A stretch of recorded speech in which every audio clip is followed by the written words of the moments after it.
Yeah. And that's exactly what I'm getting at too, Yolanda, because I did not love myself. My self-esteem was down to the ground. I mean, you know what I'm saying? It was so much that went on in the place to where I was at. So I know that that's where they at mentally as well, because I know for a fact, looking back, I know I didn't love myself. I know that I had low self-esteem. I know. I mean, you know what I'm saying? And even when, like just the stupid stuff that I would allow him to even do, like I'm just like, just looking back, like, why would you, how could you even allow somebody to do that?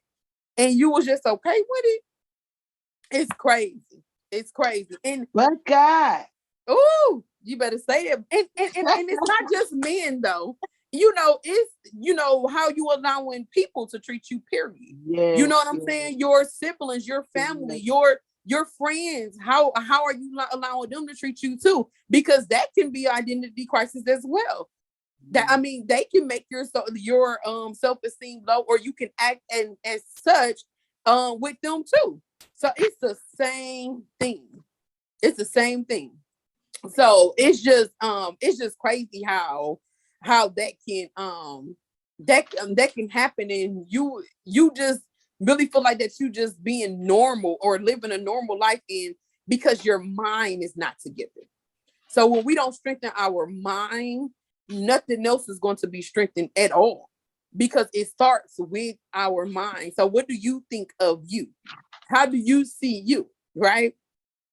So how do we how do we start to see see us the way that God see us?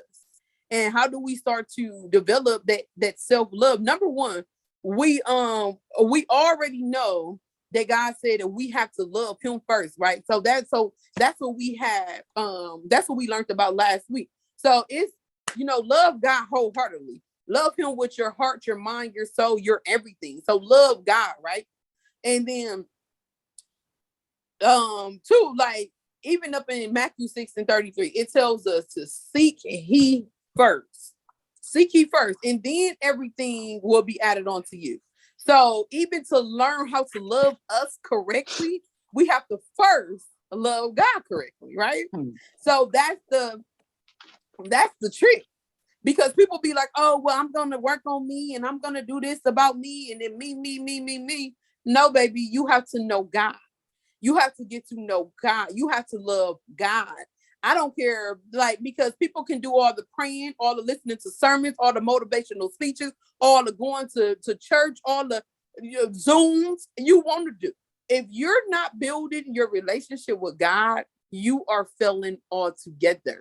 That is a fact. Nothing is going to change unless you build that relationship with God. I don't care how much you pray. I don't care how much you pray. Stay up in your prayer closet.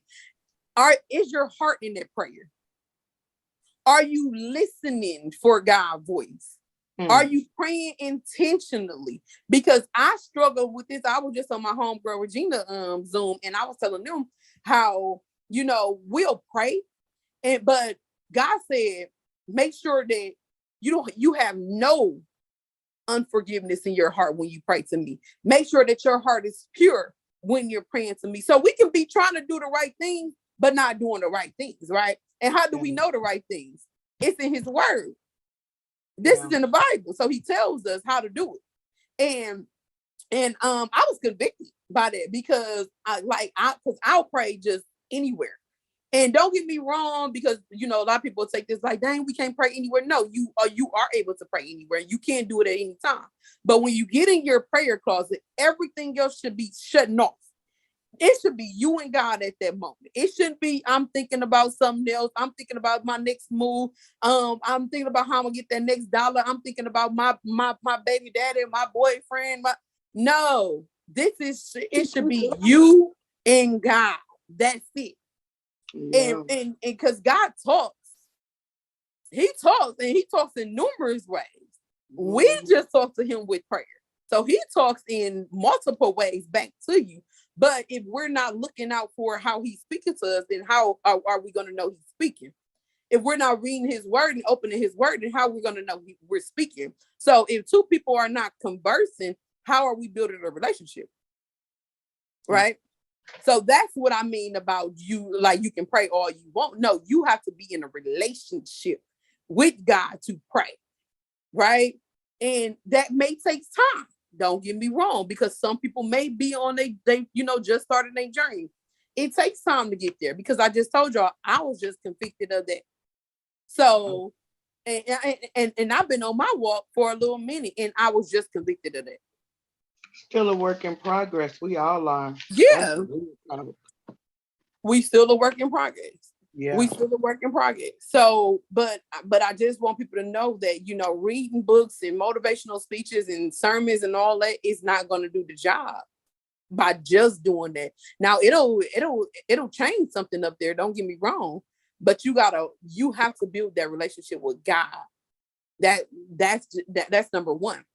And the moment that you do that, he's going to start showing you who you are. He's going to start, dropping those pieces on you. You, my child, this what's in you. This is the kind of heart you have. This is who you really look like in the mirror. This is who you're supposed to see yourself as. So that's when the self-love comes. And then when that self-love is built from being in a relationship with God, because he's showing you how he loved you, no matter what, then that's when you're able to go ahead and show the love to other people genuinely. I know ain't no fake stuff. Ain't no, oh girl, give me a hug, all that fakeness. No, genuinely be real and show love to people. You only can do that when you first love yourself, because it's a lot of people that's hugging you and they got a knife in their hand. Santana on the back, right? Mm-hmm. Santana, sorry, y'all, I'm kind of the weather, but you're just checking me and everything, because it really, that was me, and that is still my struggle. I can get to a place where I get really strong in it or consistent, and then, something may go well, and we kind of pull back from God, because we're like, oh, we good, we got our dose of what we needed. And it's just really convicting, because it reminded me of, like, I was, sometimes you just I didn't want to read the Bible. And sometimes I don't want to read the Bible. I may be bored by it. I mean, I may want what I want at that moment from the Bible. And it's really been checking me lately, because I'm leaning on all these other inspirational things, like you said, and empowering things and all that, which is good. But I have to look at it like, those people are feasting on the word of God. You get what I'm saying? So they're becoming full of it. Well, I'm receiving their leftovers. So it's only going to fill me up so far. And so now God has been checking me and humbling me. And when I say every situation, from my job to my marriage to my children, everything lately, he's been humbling me and reminding me, like, yo, like you said about those titles, and now you finding love in other places, and you trying to search for direction from people who I'm still the source of all of that. Ooh. And it's like it's just really, I really appreciate what you're saying, because it really is checking me. Like, even me being sick today, I kind of using this because, let me just watch a sermon while I'm laying down. Because, if I read my Bible, I'm going to doze off. You know what I mean? I doze off on the sermon. And so it just, in the end, it's hearing your messages right on time, because once again, you just said my word that I've been struggling with for years. My word last year and the year before that was seek. And here I am thinking I'm moving on with God. Oh, I got a new word for my vision this year. And God has showed me, like, no, you still ain't seeked me yet. Everywhere, every week, I'm hearing that word seek over and over again. And so he just, like you said, we have got to be paying attention. I think it's a time now, I know for sure. And we in the spaces of women, but I just really feel like God is really trying to show us that he's not playing. Like, this is warfare for real. Yeah. And he's trying to destroy our families. And it's like, it's a place now where he's really calling us women to up and having more conversations about these things. And so I just appreciate what you said, because it's really checking me. So thank you. Mm-hmm. Oh, no problem. Listen, you said something too. I'm telling y'all, I've been getting checked too. And that's why I'm bringing it up. Because I promise God is not playing these days. Just like Regina said, he's not playing. He's wanting our attention more and more daily. And I don't say nothing, I don't teach on nothing that I haven't been convicted from yet. You know what I'm saying? Like, he convicted me of this as well. That's why I'm able to say it. Because I promise he is checking us for real. Like, oh, you can do all that little bitty stuff and think that is, no, it's not. It's not building a relationship with me. So yeah, you can watch a pastor, but the pastor is building his relationship while you watching him build his relationship. I mean, you know what I'm saying? Like, you're not building the relationship with God. You have to be able to do that. And I don't care if it's baby steps. Like I said, all of us are in different, steps and walks of up in our journey. So I can't tell y'all, you know what I'm saying, what you should be doing. But I know that God speak through me, and He's wanting the attention. So wherever you are, it's like you start there. Like whatever it is, start there, and then eventually you're going to, build your relationship with God. But He's wanting us more and more because it's time for women to stand up. It's time for us to stand up for real, because we are the ones that can change change the generational curses. We are the ones. He made us those ones in the beginning. In the beginning, back in Genesis, when Eve ate the fruit. In Genesis like 3, I believe, when the serpent told, he convinced Eve to eat the fruit. Why he didn't convince Adam? Adam was the one that was there. He was the one that was there first. Why he didn't convince Adam? God is intentional, okay? He didn't convince Adam because it was all this part of the plan. It was a part of the plan for the female. It was all a part of the plan.